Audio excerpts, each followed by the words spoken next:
Grace was a young woman who knew what it meant to suffer. Her father had died when she was only 10. Her mother tried her best to raise her, but life was too hard.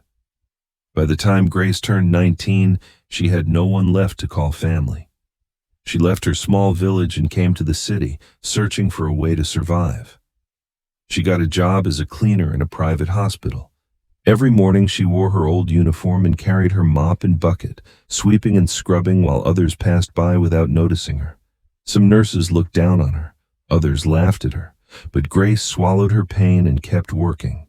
Deep inside, she had only one dream: to go back to school one day and build a better life.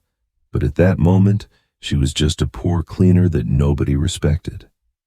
One afternoon, while cleaning the hospital corridor, Grace heard a patient coughing badly inside a ward.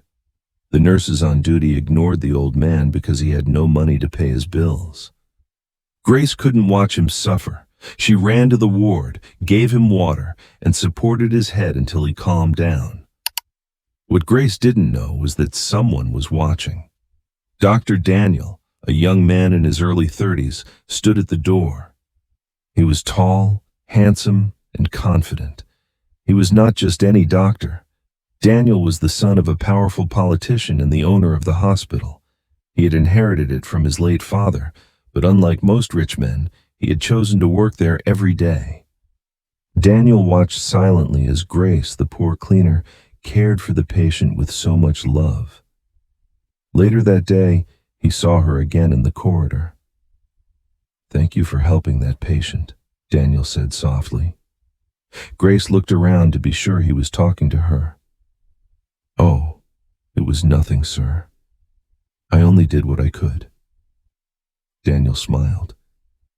"Not everyone would stop. You have a good heart." For the first time in a long while, Grace felt seen. Grace had a childhood friend named Stella who also worked in the hospital as a nurse. At first, Stella pretended to care for her. She often gave her leftover food and told her she would make it in life someday. But deep inside, Stella was jealous. She noticed how Daniel always greeted Grace. She noticed the way his eyes lingered whenever Grace walked past. Anger grew in her heart. How could a poor cleaner be noticed by the son of a politician and the owner of the hospital, while she, a nurse with beauty and class, was ignored? That jealousy soon turned into hatred. One Friday evening, the hospital accountant reported that money was missing from the office safe. Everyone was in shock. The management decided to investigate. The next morning, when Grace came to work, she was called to the office. She didn't understand what was happening until the head nurse opened her cleaning locker. Inside the locker, a bundle of hospital money was found. Grace froze. This is not mine. I don't know how it got here," she cried. The nurses shook their heads. "I always knew this poor girl was a thief," one said. "Imagine stealing from a hospital," another added. Stella stood at the back pretending to be surprised, but inside she was smiling. Her plan had worked. She was the one who sneaked into the cleaners area at night and hid the money in Grace's locker. The hospital wanted to call the police. Grace fell on her knees, crying bitterly. "Please believe me, I am innocent. I would never steal." Just as they were about to take her away, Daniel walked in. "What is happening here?" he asked. The head nurse explained, showing him the money they found. Daniel looked at Grace. Her face was full of tears, her hands shaking. Something in his heart told him she was not guilty. "Wait," Daniel said firmly. "Before you judge her, check the CCTV cameras." The staff hesitated. Nobody had thought of that. Daniel immediately went to the security office and demanded the footage. After an hour of checking, they saw the truth. There was Stella, walking into the cleaners area late at night. She looked around, then quickly placed something inside Grace's locker. Gasps filled the room. Grace covered her mouth in shock. "It was you?" the head nurse shouted at Stella. Stella stammered. "No, it's not what it looks like. But it was too late. Her betrayal was clear. Grace was released and Stella was disgraced. Daniel looked at Grace and said gently, I told you, not everyone will believe the worst about you. Hey, before we continue, I just want to say something from my heart. Every story I share takes time, energy, and love to create. And the truth is, your support is what keeps this channel alive. If you've been enjoying this video so far, please take a second to like it. It really helps more people discover these stories.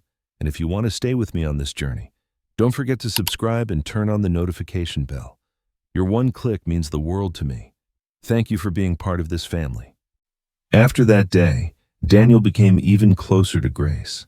He encouraged her to continue working hard and even paid for her to start evening classes. Grace was shocked. No one had ever cared so much for her before, but she was also scared.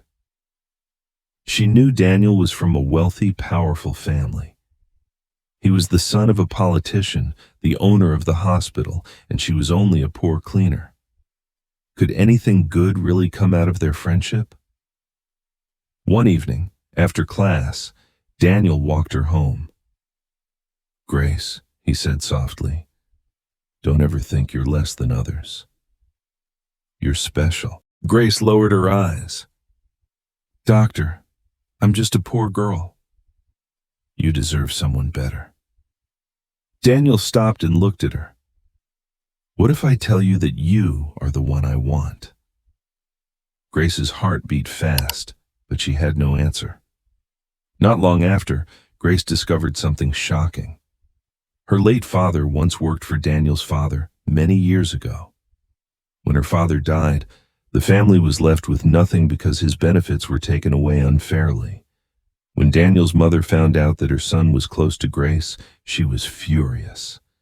"Daniel, how can you shame us like this?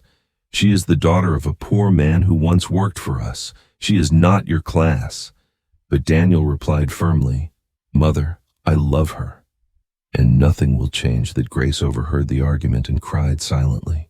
She thought of leaving to save Daniel from his mother's anger. Meanwhile, Stella, still burning with anger, began to spread ugly rumors. She told everyone that Grace was seducing Daniel to get money from him. The hospital staff whispered, pointing fingers at Grace. One day, during a hospital meeting, Stella raised her voice. "Sir, this girl is using you. She doesn't love you. She only wants your money." The room went silent. All eyes turned to Daniel. He stood up, looked around, and said loudly, "Enough! I will not allow anyone to insult Grace again. She is not a thief, she is not a liar, and she is not after my money. She is the woman I love. If anyone cannot respect her, then you cannot respect me." The whole room was shocked. Stella was humiliated. She left the hospital in shame, never to return. After the meeting, Grace tried to speak. Daniel, I can't let you suffer because of me. Your mother will never accept me. Maybe I should leave." Daniel held her hand gently. "Grace, I don't want anyone else. You are my choice." Tears filled her eyes. For the first time, she believed she was worthy of love. Months later, Daniel and Grace got married in a small but beautiful wedding. Even though his mother refused to attend, Daniel stood proudly beside his bride. With Daniel's support, Grace opened a community school in her father's name, giving hope to children from poor backgrounds. She was no longer just a poor cleaner. She had become a symbol of strength and resilience. And every night, when she looked at Daniel, she whispered to herself, "God, you did not forget me after all."